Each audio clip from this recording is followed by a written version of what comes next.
Bendiga a todos. Amén, hermanos. Me gustaría llevarles al libro de Éxodo, que es el segundo libro, empezando por el principio de la Biblia, porque una de las cosas que yo he dicho muchas veces aquí, cuando leemos la Biblia no es un libro que se escribió hace 2 días. La Biblia tiene miles de años. Si los libros, las cartas, los capítulos que tenemos aquí en nuestras manos, es un tesoro impresionante. Yo creo que ninguno de nosotros, perdonen si me equivoco, pero yo creo que ninguno de nosotros tenemos en casa un objeto que tiene más de 3000 años de historia. A lo mejor dice, esta silla era de la abuela. Yo tengo una sillita arriba, que es lo único que ya me queda de venezolano. Lo único que me queda ya, ¿no?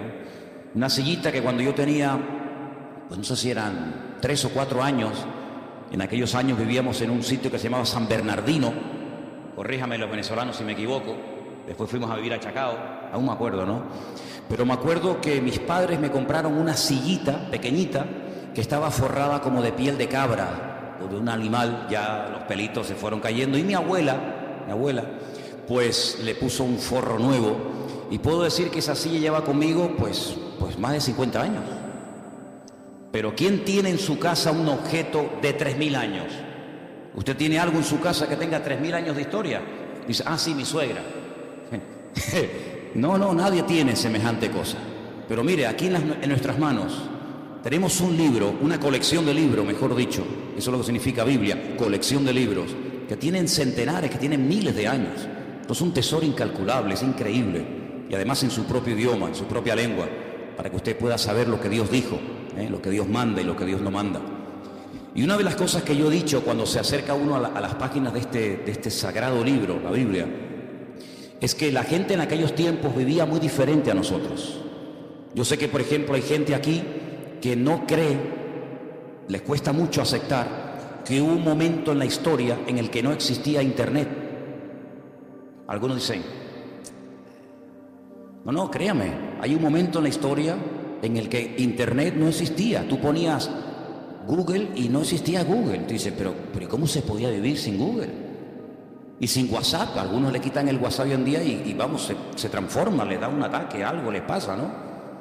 Pues hubo una época en la que se vivía sin televisión en color. Y usted dice, ¿cómo era la televisión? En blanco y negro. Y cuando vino la televisión en color, aquello fue una fiesta increíble, ¿se acuerdan? Vivimos durante muchos años sin móviles, sin celulares, como algunos los llaman. He dicho en varias ocasiones que cuando hace muchos años vimos a un señor en las Ramblas con una caja así de grande, que era la batería, y descolgaba el teléfono, nos quedamos así mirando, pues diciendo, ¿y este de dónde salió? Entonces, los tiempos han cambiado de una forma tremenda, pero tremenda. Y en los tiempos de la Biblia, la gente no vivía afanada por llegar a fin de mes, sino la gente vivía pensando en cómo terminar ese día. Se vivía el día a día. Por eso el pasaje que vamos a leer ahora refleja y explica muy bien que la bendición de Dios se prometía para el día a día.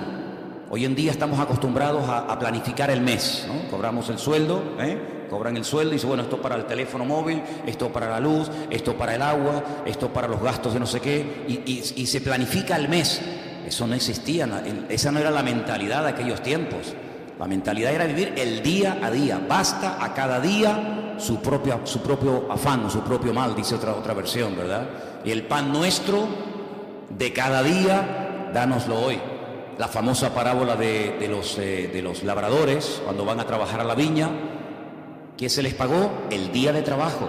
Entonces, cuando la gente terminaba el día y decía, hoy he comido, hoy he usado ropa y hoy voy a dormir bajo techo, gloria a Dios. Mañana, como se decía, Dios dirá. Mañana Dios dirá. Pero ¿quién vive hoy en día al día? Nadie. La gente enseguida planifica, la gente hace planes, y bueno, el verano que viene me voy a ir de vacaciones a tal sitio, o dentro de 3 meses, y por eso están las agendas, y por eso hay tantas historias. Pero en la Biblia no era así. La Biblia era vivir el día a día, desde que salía el sol hasta que se ocultaba el sol, y ya está. Y hay un pasaje en el Antiguo Testamento, en el libro de Éxodo, capítulo 16, que voy a leer unos versículos para que vean qué interesante esta historia. Y dice, viendo los hijos de Israel, se preguntaron unos a otros, ¿y esto qué es? Ustedes saben la palabra maná, ¿no? Maná. La palabra maná en hebreo significa, ¿qué es esto? Maná. Majú, ¿qué es esto? Y por eso la palabra maná, uno dice, bueno, ¿y qué significa? Significa literalmente, ¿qué es esto? Pues dice aquí, cuando vieron aquello, dijeron, ¿qué es esto? Porque no sabían qué es lo que era. Entonces Moisés le dijo, este es el pan que el Señor os da para que coman. Esto es lo que el Señor os ha dado. Recoged de él cada uno según lo que pudiera comer. Un gomer por cabeza, conforme al número de vuestras personas. Tomaréis cada uno para los que están en su tienda. Los hijos de Israel, dice versículo 17, le hicieron así. Unos recogieron más y otros recogieron menos. Y lo medían por gomer, y no sobró al que había recogido mucho, ni faltó al que había recogido poco. Cada uno recogió conforme a lo que había de comer. Moisés les dijo, ninguno deje de ello para mañana. Algunos decían, ¿y si mañana no cae el maná? ¿Y si pasado mañana se agota? Vamos a recoger el lunes, para el martes, para el miércoles y para el jueves. Siempre ha habido gente así, ¿no? Pero el Señor le dijo, no. Ellos no obedecieron a Moisés, algunos dejaron de ello para otro día y crió gusanos y hedió, y se enojó Moisés contra ellos. Era una falta de fe, creer que al día siguiente el Señor no iba a derramar su fidelidad, era una falta de fe. Hoy ha caído el maná, sí, mañana otra vez, y pasado otra vez, no se preocupen. Y lo recogían cada mañana, cada uno según lo que había de comer, y luego que el sol se calentaba, se derretía. No sé si han visto seguramente en alguna feria, en algún lugar por ahí, esa gente que tiene como si fuera un caldero y van haciendo una cosa así y crean como ese algodón. ¿Lo habéis visto? Ese algodón de azúcar que cuando lo coges con la mano te empegosta todo. El maná era algo así, era algo muy parecido a eso. El Señor les dijo, cada día ustedes van a ver una demostración de mi fidelidad. Cuando ustedes se levanten, ya el maná está allí. No van a tener que esperar a que caiga. Es decir, yo voy a ir siempre delante de ustedes. Cuando ustedes se levanten el lunes, ustedes recojan todo lo que vayan a comer para el día lunes. Y cuando se levanten el martes, recojan lo que vayan a comer el martes, y así sucesivamente. Pero había gente que dudaba. Había gente que decía, vamos a recoger para 3 o 4 días por si acaso. Vamos a recoger para toda la semana. ¿Y qué pasaba? Se les echaba a perder. Porque el Señor les estaba enseñando al pueblo en el desierto depender cada día de la bendición y de la fidelidad del Señor. Parece como que eso ya no forma parte de nuestro estilo de vida, pero así es como deberíamos realmente vivir los creyentes. Hoy el Señor me ha bendecido, hoy el Señor me ha ayudado, hoy puedo dormir en mi cama, hemos comido, fíjate tú, hemos desayunado, almorzado, otros han merendado antes de venir al culto, otros antes de irse se ponen allí en el mostrador también a picotear, luego llegan a casa, vuelven a comer. Hermanos, Dios es fiel. ¿Cuál es la garantía de que mañana Dios me va a suplir mi necesidad? Que hoy me la ha suplido. ¿Cuántos dicen amén? Como Él no cambia, si Él hoy ha sido fiel, mañana otra vez volverá a ser fiel. Y yo tengo que fiarme de Dios. Yo tengo que depender del Señor, no de mes a mes, sino como dice la Biblia, el pan nuestro de cada día, dánoslo hoy. ¿Cuántos de los que están aquí hoy han comido? Veo que todos vienen vestidos, Algunos han venido en coche, otros caminando, otros en guagua. Cuando te vayas de aquí, cenarán, dormirán en sus camas. ¿Qué más queremos, hermano? Dice la palabra de Dios, teniendo sustento y abrigo, estemos contentos con esto. ¿De dónde nace ese afán, ese agobio? Y venga, y más, y más. ¿De dónde nace? ¿De la Biblia? No. ¿De una relación sana con Dios? No, Señor. El cristiano sano, el cristiano que tiene una fe sana, completa, una fe coherente, una fe bíblica, no tiene que caer en ese afán, en ese agobio, en ese estrés, y la deuda, y no sé qué, y esto y lo otro. No, así no vivimos, así no tenemos que vivir los hijos de Dios. Los hijos de Dios tenemos que vivir de cara al mundo, de cara a la galería, con paz, con la tranquilidad de saber que nuestra vida está en las manos del mejor pastor del mundo, porque dice la Biblia, el Señor es nuestro pastor y nada nos faltará. ¿Cuántos dicen amén? Por lo tanto, en el Sermón del Monte, el Señor cuando enseña a orar a su pueblo dice, y el pan nuestro de cada día, dánoslo hoy. ¿Se puede orar por el pan nuestro de cada día? Claro que sí. Pero en ningún momento tenemos que estar preocupados por los próximos 15 días, por la próxima quincena, por el próximo mes. Eso no es bíblico, eso no es bíblico. El Señor quiere que aprendamos a depender de Él, a confiar en Él cada día, sin preocupaciones, sin agobios, sin estrés. Ya sé que esto a lo mejor suena a locura. Ya sé que la gente de la calle, la gente que no tiene a Dios, pues no viven así. Pero es que usted no tiene que imitar al mundo, usted tiene que imitar al Señor Jesucristo y obedecer su palabra. Hay un texto muy interesante que yo lo he leído muchas veces, de hecho no quiero exagerar, pero casi a diario lo leo, y se encuentra en Deuteronomio. Es un pasaje buenísimo, buenísimo, que de vez en cuando pienso yo que deberíamos de leer. Está en Deuteronomio capítulo 8, del versículo 11 en adelante. Es buenísimo este pasaje, de verdad que es una bendición de Dios el poder tener esto en nuestras manos. Dice: cuídate de no olvidarte del Señor tu Dios. Y yo pregunto, ¿y se puede acaso alguien olvidar de Dios? Porque te puedes olvidar, no sé, de las llaves, del móvil. Te puedes olvidar de dónde dejaste el coche. Yo me acuerdo hace años, venía por la calle esta de la iglesia con el casco de la moto en la mano y me metía en el bar de aquí al lado a tomar un cortado, y un hermano me dice: ¿de dónde vienes? Digo: no, tuve que ir abajo a Santa Cruz a hacer unas cosas. Y me dice: ¿y tú vas por la vida con un casco debajo del brazo? Digo: ay, la moto. Y la dejé en la Plaza de España. Yo me vine desde la Plaza de España hasta aquí con el casco de la moto debajo del brazo. ¿Cómo es? Simplemente mirando el casco, sabes que, mijo, el casco es para usarlo en la moto. Pues me olvidé de la moto. Y un día tuve que llamar al segurita del Carrefour allí en La Laguna, porque para mí es que me habían robado el coche. ¿Y qué va? Me van a robar el coche estaba en otro sitio, pero volví loco a medio centro comercial. Mire, que me robaron el coche, que llame a la policía, que no sé qué, y el coche estaba donde yo lo había dejado, pero yo no me acordaba. Y a veces hemos visto en alguna playa por la megafonía el niño Pedrito García Rodríguez con una camisita roja y un pantalón amarillo y unos calcetines verdes. Se ha perdido, por favor. Pero perder a Dios, olvidarse de Dios. ¿Cómo se puede una persona, cómo se puede olvidar un joven, cómo se puede olvidar una familia de Dios? Pues hermanos, parece mentira, pero hay gente que incluso llegaron a servir a Dios y se olvidaron completamente de Él. Y por eso el Señor, sabiendo que somos así los seres humanos, dice en este versículo: cuídate, tengan cuidado de no olvidarse del Señor vuestro Dios, para cumplir sus mandamientos, sus decretos, sus estatutos que yo te ordeno hoy.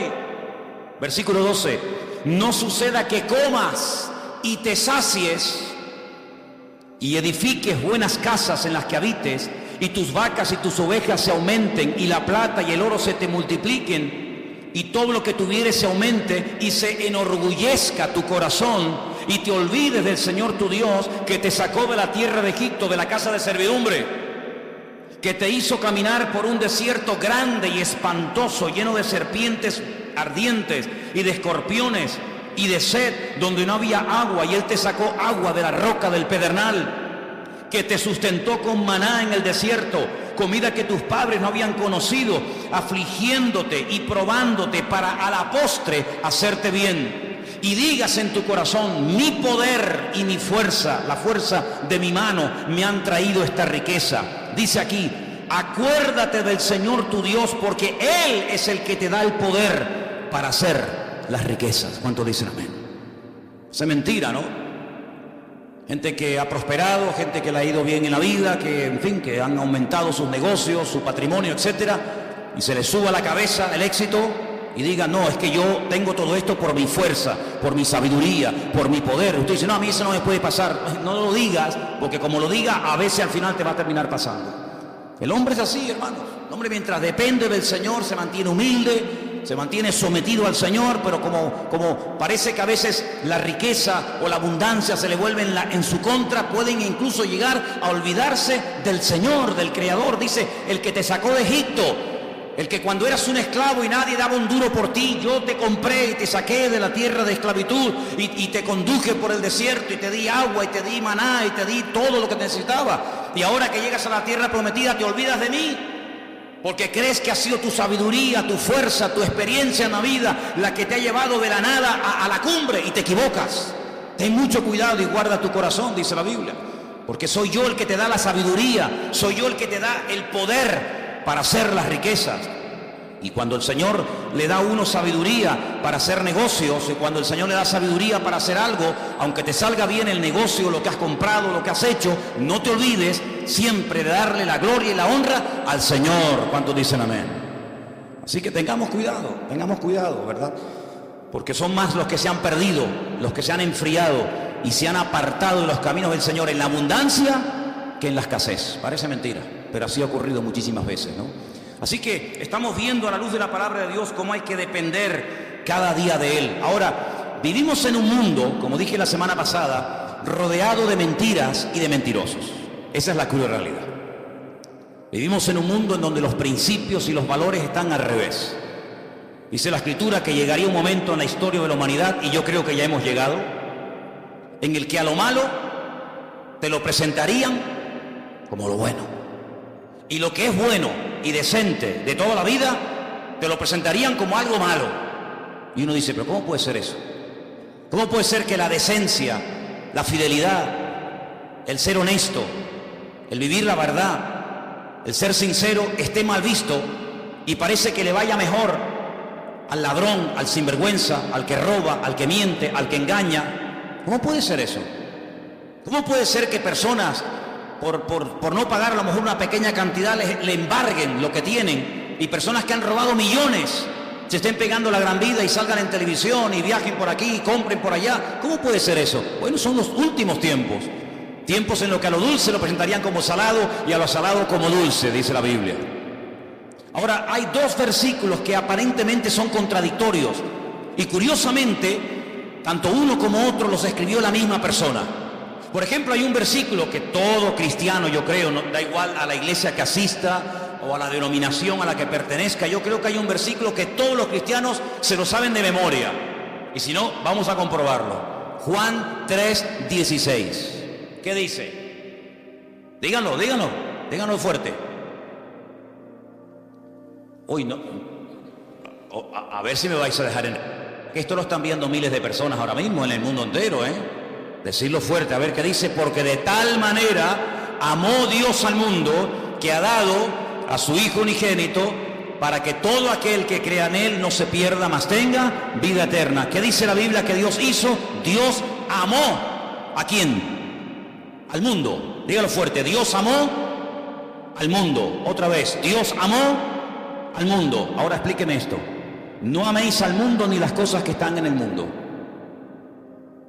¿En qué quedamos?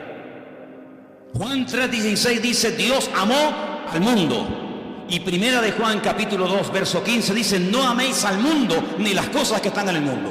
¿Cómo es que la Biblia dice que Dios amó al mundo y a mí se me prohíbe amar al mundo? Hay que explicarlo, porque en la Biblia no hay contradicciones. Hay gente que dice que la Biblia es un libro lleno de contradicciones, y yo le digo, cuando usted me muestre una, nos sentamos y hablamos. La Biblia no tiene contradicciones. El problema es que muchas veces no se puede terminar de traducir exactamente, porque nosotros tenemos una sola palabra para la palabra mundo, como para la palabra amor tenemos una sola palabra. No hay 4 o 5 palabras para amor. Amor hay una sola palabra, no hay más. En griego hay 3 o 4 palabras, y en hebreo ni le cuento. Y en griego, incluso en hebreo, para la palabra tierra, planeta, mundo, etcétera, hay un montón de palabras, y depende a lo que se esté dirigiendo el autor, pues emplea un término o emplea otra, pero en español nada más tenemos una sola palabra, ¿verdad? Cuando estamos leyendo Juan 3:16, dice que de tal manera, de tal magnitud, con tal fuerza amó Dios al mundo.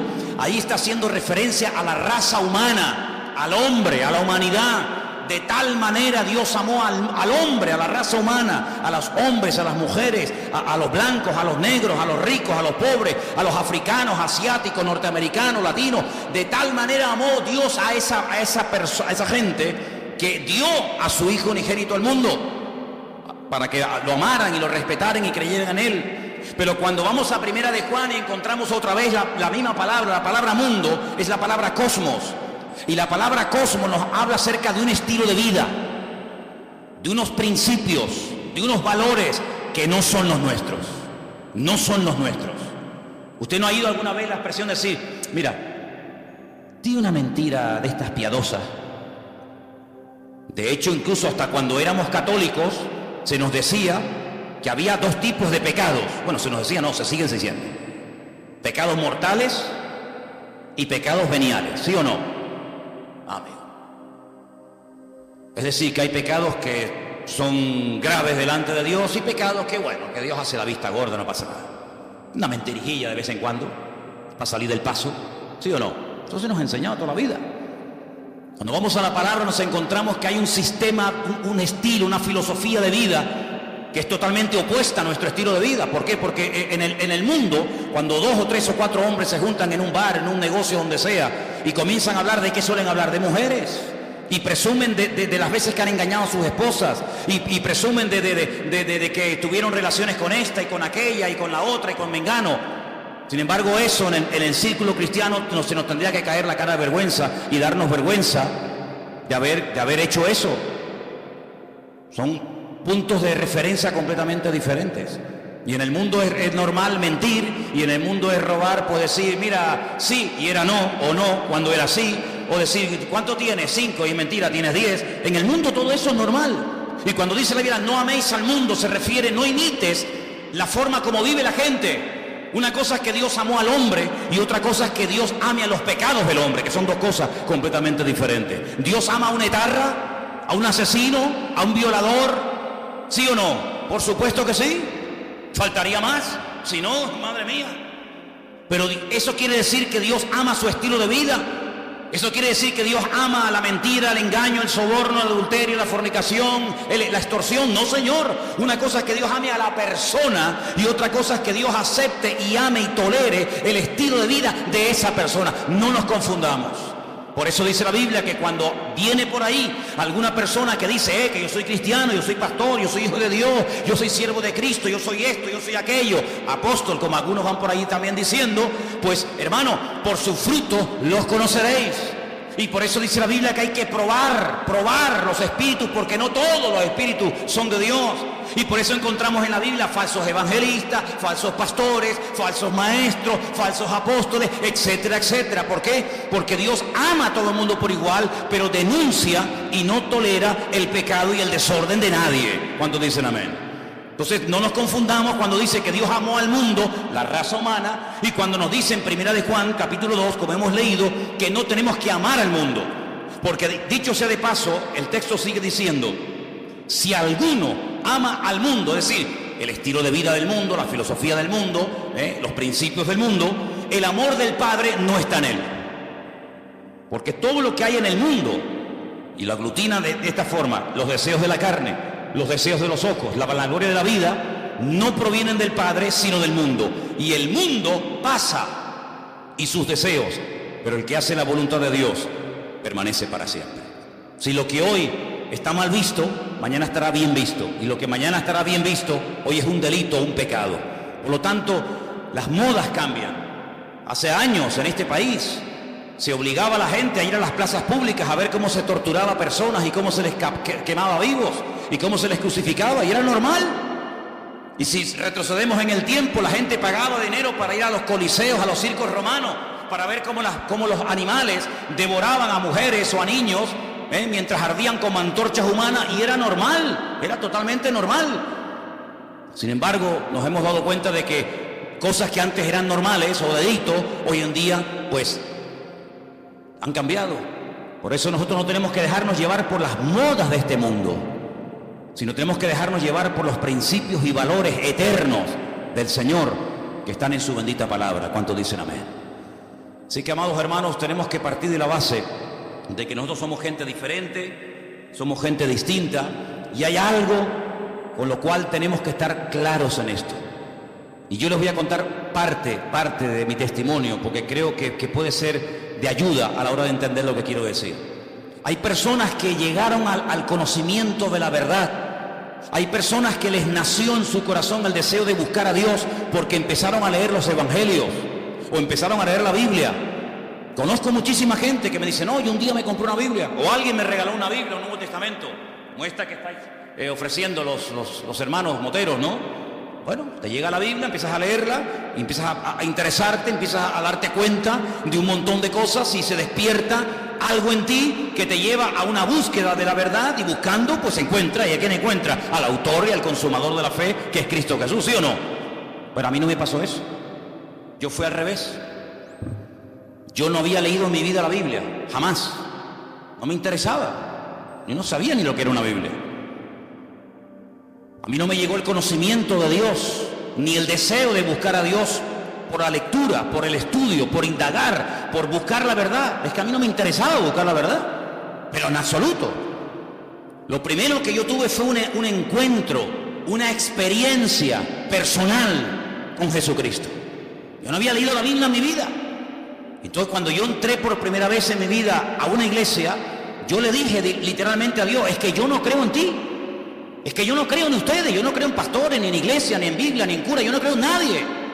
Yo tenía un montón de problemas físicos, espirituales, de toda índole, pero yo desafié a ese Dios del cual ese hombre estaba esa tarde predicando allí, y le dije: bueno, si tú existes, no es que dije, como tú existes, no. Si tú existes, ayúdame a salir de este infierno en el que yo estoy, y cambia mi vida, y ayúdame, y libérame, etcétera, etcétera. Y Dios lo hizo. Y mucho tiempo después, o unos meses después, comencé a leer y a leer y a leer y a leer y a estudiar y a memorizar capítulos y capítulos de la Biblia. Y a través de la Biblia, pues claro, lógicamente fortalecí mi fe. Pero no fue primero la teoría y después la práctica. En mi caso fue al revés. Primero fue la experiencia, la práctica, y luego fue el conocimiento. Y por eso hay muchas personas que a veces titubean, porque claro, comenzaron a leer la palabra y después tuvieron una experiencia personal con Cristo. Pero cuando uno tiene una experiencia personal con Cristo, a mí no me mueve nadie de la fe que yo tengo en el Señor. Porque a mí los demonios que tenía no me los sacó ningún pastor, a mí me los sacó directamente mi Señor Jesucristo. Y el que me transformó la vida no fue una predicación de un reverendo o de un apóstol, o como radio se llame, sino que directamente mi Señor y mi Dios me liberó y me transformó y me rompió completamente. Y después comencé a leer su palabra. Y por eso hay gente que lee la palabra y después tiene la experiencia, si es que la llegan a tener, y por eso a veces dudan de haber interpretado correctamente el texto y lo habré interpretado mal, y en vez de resulta que era así, resulta que era asado. Yo no tengo la más mínima duda. Yo he hablado con budistas, he hablado con gente que practica el Islam, he hablado con rabinos judíos de todo tipo, cerrados, abiertos, de toda índole. Y yo cada día estoy más firme en mi fe, porque a mí el conocimiento y la experiencia no me vino por lo que leí ni por lo que me enseñaron. Es que yo tuve un encuentro personal con Cristo. Yo era ciego y ahora veo. Entonces, cuando una persona tiene un encuentro personal con Cristo, que digan lo que digan, que hagan lo que hagan, que pase lo que pase, yo sé en quién he creído. ¿Cómo voy yo a negar que soy blanco? Hermano, si yo me subo a esta plataforma esta tarde y digo: hermano, ustedes me ven blanquito, pero yo realmente en el fondo soy negro. Usted dirá: bueno, hermano, usted de lo que quiera, pero usted se le ve por fuera y usted tiene piel blanca. No, mire, hermano, es que yo soy moreno, mulato y soy mujer. Pasa que ustedes me ven con otra visión. No puedo negar, yo no puedo negar lo que soy. Pues exactamente igual le digo espiritualmente. Yo no puedo negar que Cristo un día me sanó, me liberó y me transformó la vida. Y no lo leí en la Biblia, no lo leí en un libro, lo sentí, lo experimenté personalmente. Por eso cada vez que voy a Israel, cuando vengo más firme en mi fe. Y no es que voy allí y digo: ay, a lo mejor caí al revés de como yo era. No, es que me da igual. Porque yo no fui al convencimiento de la verdad por lo que leí, sino por lo que viví y por lo que experimenté. Y cuando una persona experimenta algo, no desde la teoría, sino desde la práctica, ese hombre y esa mujer no lo tumba ni lo sacude nada ni nadie. ¿Cuántos dicen amén? Si yo subo esta noche aquí a un hombre y subo a una mujer y le digo: hermano, explique lo que es un parto. Y bueno, pues un parto, ¿no? Tienes dolores, hay un momento como se rompen aguas, se llama, ¿no? Corríjame, porque yo en esto estoy fatal, ¿eh? Se rompen aguas, te entran dolores, empiezan a dilatar, no sé qué, no sé cuánto, tienen que llevar a la clínica y te suben allí en aquellos aparatos y te dice: sopla, aprieta, no, ahora sí, ahora asado, ¿sí o no? Qué malo soy, plegarse fatal. Asuman ustedes una mujer aquí que haya parido y dice: mira, Manolo, cállate la boquita, anda. Un parto no tiene nada que ver con lo que tú has dicho. Tú estás hablando desde la teoría, desde lo que has oído, de lo que te han contado. Pero yo he parido, y un parto es esto, y esto, y esto. ¿Quién puede dar mejor una información de lo que es un parto? ¿Yo? ¿O una mujer que ha parido? Evidentemente una mujer que ha parido.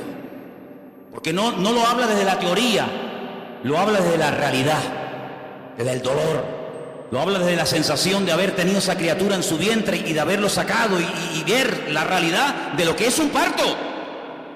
Y exactamente igual ocurre, amados hermanos. Hay gente que habla de Dios desde la teoría, que si Dios es así, que si Dios es asado, que si no sé qué, que hablas con un judío te dice una cosa, hablas con un musulmán te dice otra, hablas con un evangélico te dice una cosa, hablas con un mormón te dice otra cosa, hablas con un budista te dice no sé qué. Y entonces tú dices, Dios mío, pero cada uno tiene una opinión diferente, pero todos tienen la razón. No puede ser que los musulmanes digan que Dios no tiene un hijo y que los cristianos digan que Dios sí tiene un hijo. ¿Quién tiene la razón? ¿El musulmán o Dios? ¿O el cristiano? Porque yo pregunto, ¿Dios tiene un hijo o no tiene un hijo? Porque si no tiene Dios un hijo, entonces los musulmanes tienen razón. Pero si Dios tiene un hijo que se llamó Jesucristo o Yeshua HaMashiach y vino a este mundo a morir en una cruz y resucitó el tercer día, entonces este no dice la verdad la está diciendo este hombre. La pregunta que muchas veces me han dicho es: ¿cómo es posible que un pueblo tan culto, tan sabio, tan preparado, personas que están todo el día desde que se levantan, créanme, desde que se levantan hasta que se acuesta, leen y leen y leen y leen y memorizan y aprenden y aprenden y aprenden, y me refiero al pueblo de Israel, ¿cómo es posible que ellos no crean que Jesucristo es el Hijo de Dios? Porque te explican otra cosa y te quedas con la boca abierta y te dicen arriba y abajo y el verbo, el ifil, el ipalel, el pual y te explican todas las conjugaciones del verbo. Pero cuando hablamos de Jesucristo no tienen ni idea. Y uno dice, ¿cómo es posible que nosotros que no hemos sido criados en este ambiente, por lo menos yo, tengamos las ideas más claras y podamos explicar no desde la teoría de un libro, sino de la experiencia personal, quién es y quién no es Jesucristo? ¿Cómo es posible que 14 veces se hayan equivocado los judíos nombrando a un Mesías que luego le salió el tiro por la culata? Lean la historia de Bar Kokhba. Una ruina trajo a Israel. ¿Quién lo apoyó? Uno de los rabinos más grandes en la historia de Israel, Rabí Akiva. Un hombre que fue capaz de morir torturado. Dice que mientras lo quemaban los romanos en el 100 y pico después de Cristo, con pinzas le arrancaron la piel. Y todos los trocitos de piel que le quedaban con un cepillo de púas se la arrancaron. ¿Cómo es posible que un hombre que murió de esa manera torturado dijera que Jesucristo fue un impostor? Y después tuvieron a otro llamado Sibitai. Y ese fue una ruina total porque la mayoría de los judíos del mundo entero lo reconocieron como el Mesías. Y al final, cuando lo apresaron los turcos, cuando lo prendieron los musulmanes, le dijeron: o claudicas de esto o te matamos. Y se convirtió al Islam y todavía ni se han recuperado.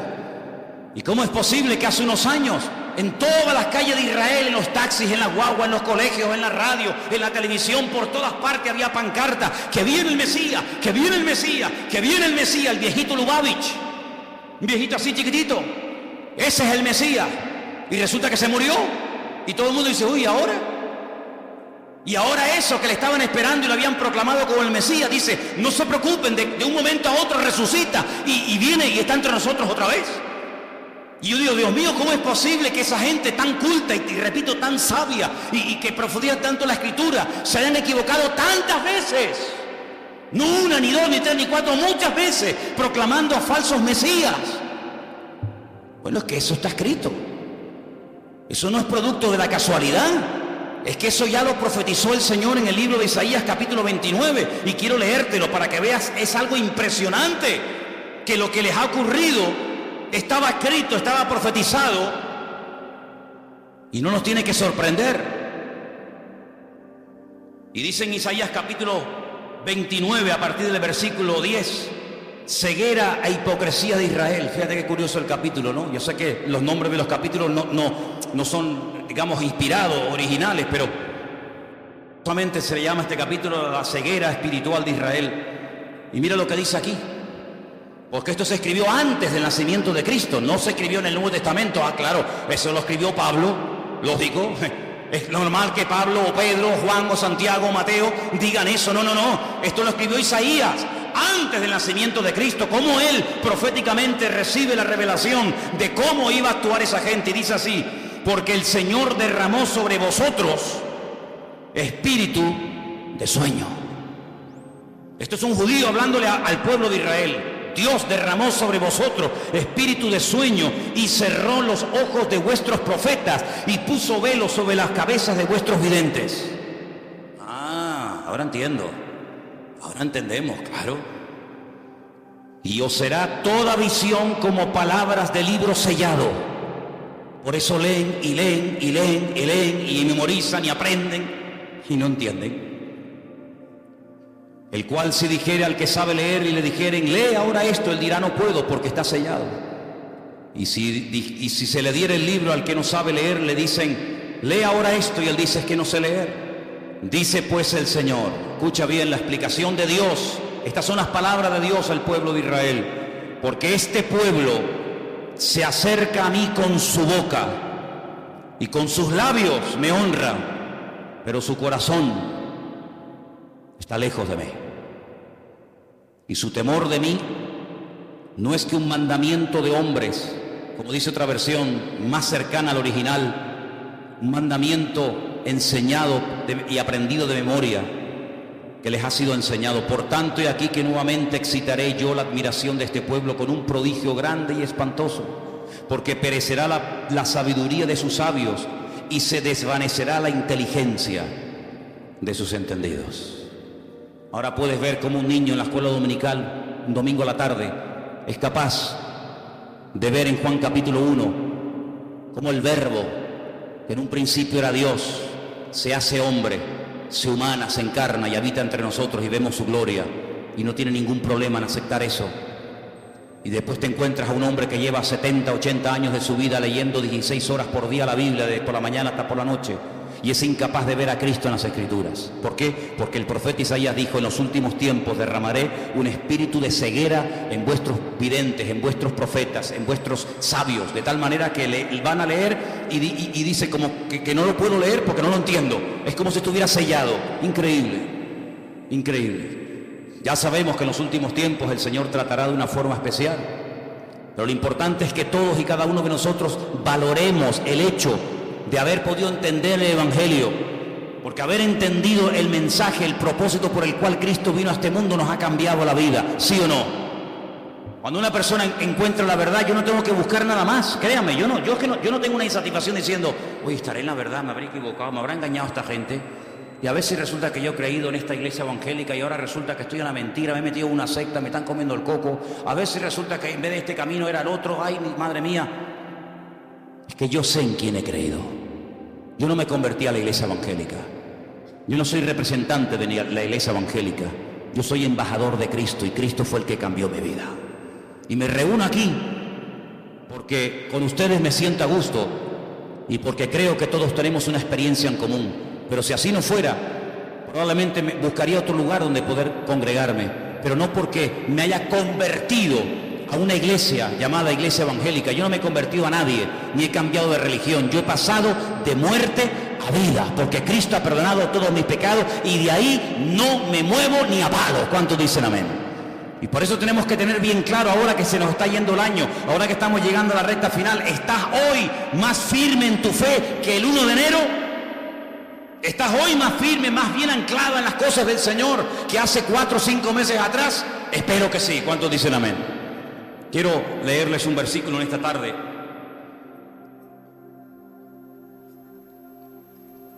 Y antes de buscar ese texto que se encuentra en Apocalipsis, en el capítulo 3, déjenme que les diga algo. Cuando uno empieza a leer la Biblia desde el principio,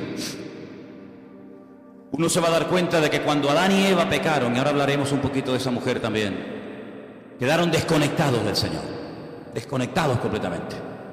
Todo cambió, todo. Aquel hombre y aquella mujer eran perfectos, y usted y yo no somos perfectos, sabíamos eso, ¿no? Si te crees perfecto, díselo a tu mujer a ver qué te dice, y ya verás cómo te recuerda que no lo es. Así de claro. Qué maravilla el ojo humano, ¿eh? Qué maravilla poder ver en colores, porque nosotros vemos en colores, ¿sí o no? ¿Usted ve en colores? Hay algunos que confunden, ¿no?, el rojo con el verde con el amarillo, pero generalmente el hombre ve en colores, vemos en 3 dimensiones. Podemos ver de cerca, de lejos, enfoca de una forma maravillosa, pero usted sabe que de todo lo que hay aquí que se podría llegar a ver, solamente vemos el 1%. Nuestro ojo solamente percibe el 1% de todo lo que podríamos llegar a ver. Adán veía al 100% sin ningún problema. Veía a los ángeles, veía el mundo espiritual y natural de una perfección tremenda. ¿Qué le parece? El cerebro del ser humano dice que está dividido en 2 y que solamente funciona una parte. Yo a veces hasta lo dudo que funcione esa parte. Y Dios pone un miembro en nuestro cuerpo para que funcione la mitad. No tiene sentido. El cerebro de Adán funcionaba a la perfección y veía la esencia de las cosas con una claridad nítida, sin problema, ¿verdad?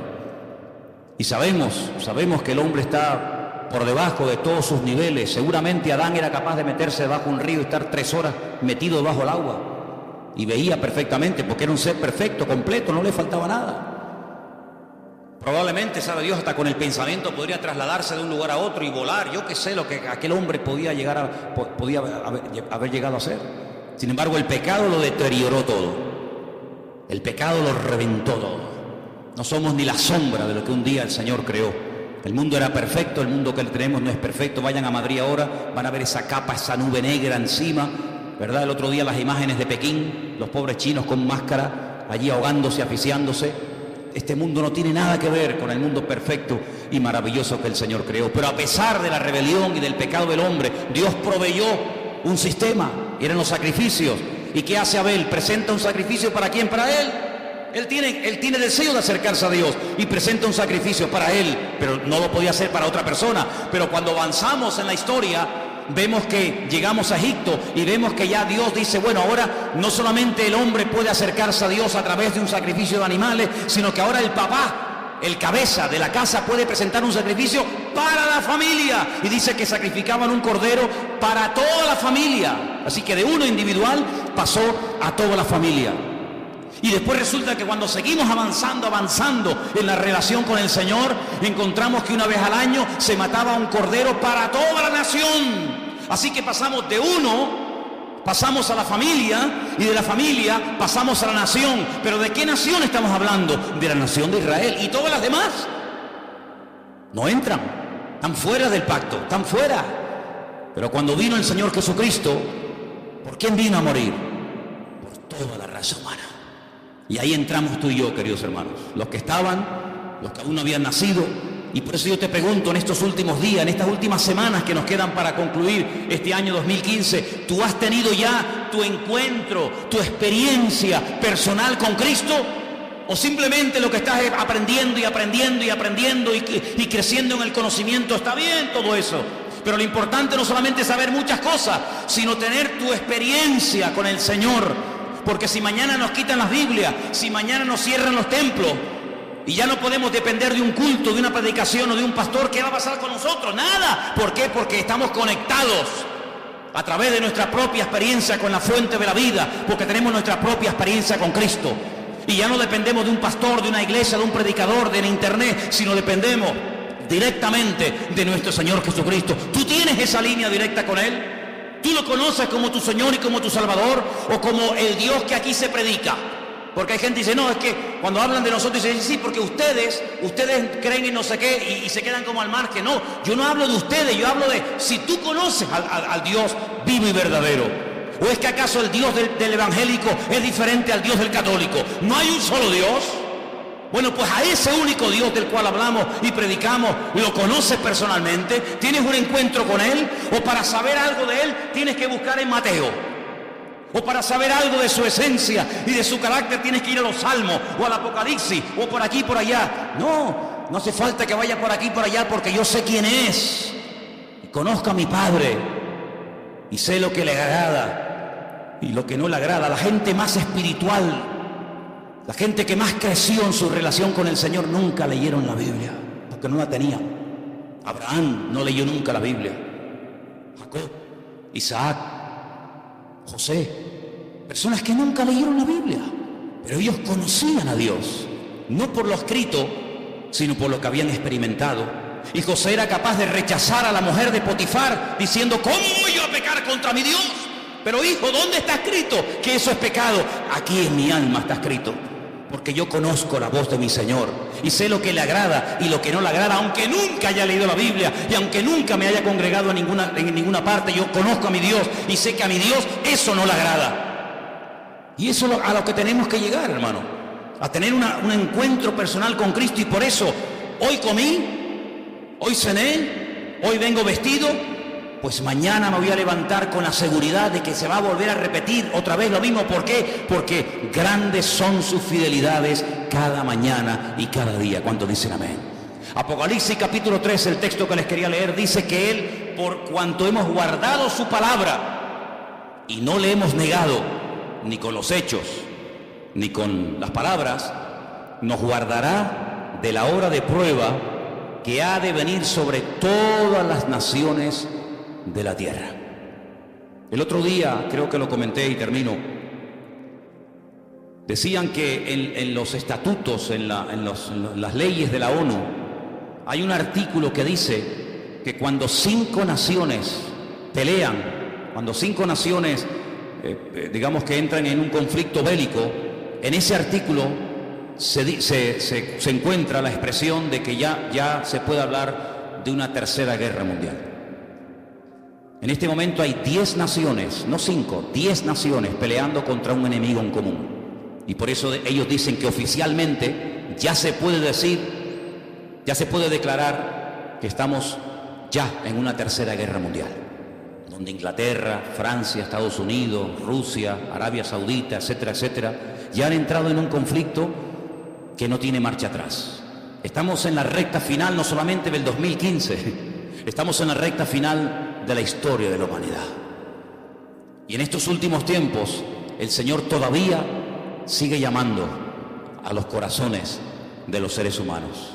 En estos últimos tiempos todavía el Señor tiene interés por ti y por mí. Yo no sé qué ha visto en nosotros, pero Dios no va a parar hasta que tú le entregues tu vida y hasta que tú le entregues tu corazón al Señor. Y yo doy gracias a Dios de que Él se ha empeñado en salvarme, de que Él se ha empeñado, está empecinado en transformar mi vida. Claro, uno siempre se escuda, ¿no? No, es que yo soy no sé qué, es que no. Mira, solamente sé una cosa. Da igual dónde hayas nacido, da igual la religión que hayas practicado, tal vez ninguna. La cruda realidad es que todos delante de Dios estamos desnudos y todos urgentemente le necesitamos. No hay un verdadero cambio. Una persona puede cambiar y estar una temporada buena, pero eso no es lo que yo buscaba, porque yo también, cuando estaba sin Cristo, también tuve mis buenas temporadas, fueron las mínimas. Pero aquí lo que queremos no es solamente cambiar, dejar ciertas y determinadas cosas o hábitos o sustancias o me da igual, no, aquí lo que queremos es cambiar de vida. Y no se puede cambiar de vida, no se puede estar permanentemente sin meter la pata, perdonen la expresión, no se puede estar permanentemente, digamos, viviendo en victoria y en bendición, no se puede, es imposible. Y usted dice, bueno, ¿qué esperanza me está dando este hombre? Humanamente, ninguna, no hay posibilidad de cambiar, solamente a través de Cristo Jesús. ¿Cuántas personas lo han intentado? Curas de sueño, acupuntura, de todo lo que te puedas imaginar. Tarde o temprano vuelven otra vez al mismo rollo. Porque no hay libertad verdadera hasta que conozcas a Cristo Jesús. No te hablo de la iglesia. Si usted busca otra iglesia que le guste más, que te guste por lo que sea, váyase a esa, no tenga problema. Usted váyase a donde mejor se encuentre.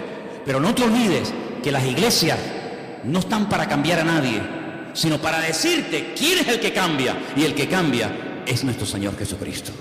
Cierra tus ojos ahí donde estás. Quiero que oremos en esta tarde de verdad, de todo corazón, y le pidamos al Señor que abra nuestros ojos, que quite la ignorancia, la ceguera de nuestra vida, para que nos demos cuenta de que la única manera de salir de este sistema falso, maligno, es a través de Cristo. Salir de este círculo vicioso, salir de esta rueda que gira y gira y gira y no nos lleva a ninguna parte. La única manera de poder vivir en victoria es a través de Cristo Jesús. Y por eso en esta tarde estamos agradecidos con el Señor, porque Él nos enseña un nuevo estilo de vida basado en la libertad, no en el miedo, en la libertad gloriosa de los hijos de Dios. Ninguna condenación hay para los que están en Cristo Jesús. Y por eso en esta tarde queremos acercarnos al Señor con la fe y con la seguridad de que se puede vivir en paz y en victoria si ponemos nuestra confianza en el día a día, en ese Dios que ha prometido ayudarnos todos los días hasta el fin del mundo. Aleluya. Si en esta tarde hay entre nosotros algún hermano, alguna hermana, alguna persona, algún joven, me da igual, que tal vez por primera vez en su vida, fíjate lo que te digo, por primera vez en su vida dice, pues oye, yo quiero entregarle mi vida al Señor. Yo más que fe y confianza en una religión o en una institución, en quien yo quiero tener mi confianza es en el Señor. Porque uno oye cada cosa de los que se dedican a la religión que te quedas con la boca abierta. Pero yo no te hablo de religión, yo te hablo del Señor. Y a mí quien me sacó los demonios y quien me cambió la vida fue mi Señor. No una iglesia ni un pastor. Y yo te hablo de ese Señor que te ama y te quiere liberar y te quiere bendecir. Si tú le quieres entregar tu vida a Él, ahora es el momento y el lugar idóneo para decir, yo le entrego mi vida a Jesucristo. ¿Hay alguien? ¿Quieres levantar tu mano y oro por ti un momentito? ¿Alguien le quiere entregar su vida al Señor por primera vez? Dios te bendiga. Dios te bendiga, valiente. ¿Alguien más? Alguien más que le dice, yo también le quiero entregar al Señor mi vida. Quiero pedirle, Dios le bendiga. Gloria a Dios. ¿Alguien más? Dios le bendiga a ti también. Gloria a Dios. Hay 4 personas esta tarde que han levantado su mano, 5. Bendito. Que le están diciendo al Señor, Señor, yo quiero cambiar de vida. Ahí donde estás, no hace falta ni que te levantes. Yo quiero pedirle a toda la iglesia que me ayude en esta oración. Repitan conmigo, Señor Jesús, en esta tarde te damos gracias porque tú nos has amado y diste tu vida por nosotros. Señor, perdona todos nuestros pecados, transforma nuestra vida. Yo quiero cambiar, yo quiero ser libre de toda atadura y por eso te pido perdón, Señor. Y pido que tú entres en mi vida. Quiero ser un hijo tuyo, Señor. Quiero que me liberes. Quiero que me salves, Señor. Que me dé fuerzas, Dios mío, dígalo. Que me dé fuerzas, Dios mío, para seguirte todos los días de mi vida. Yo acepto a Jesucristo, dígalo conmigo. Yo acepto a Jesucristo. Yo recibo a Jesucristo como mi Señor y como mi Salvador personal. Quiero tener un encuentro, dígalo. Quiero tener una experiencia personal contigo, mi Señor. Ayúdame a partir de hoy a cambiar, a caminar en victoria con la bendición del Señor. Me rindo a ti, dígalo. Me rindo a Jesucristo. Renuncio al mundo, al pecado y al diablo. Y confieso que a partir de hoy Jesucristo será mi Señor y mi Rey. Te lo pido con todo mi corazón, en el nombre del Señor Jesús. Amén y amén. Fuertes aplausos al Señor, aleluya. Dígale gracias, Dios mío, aleluya.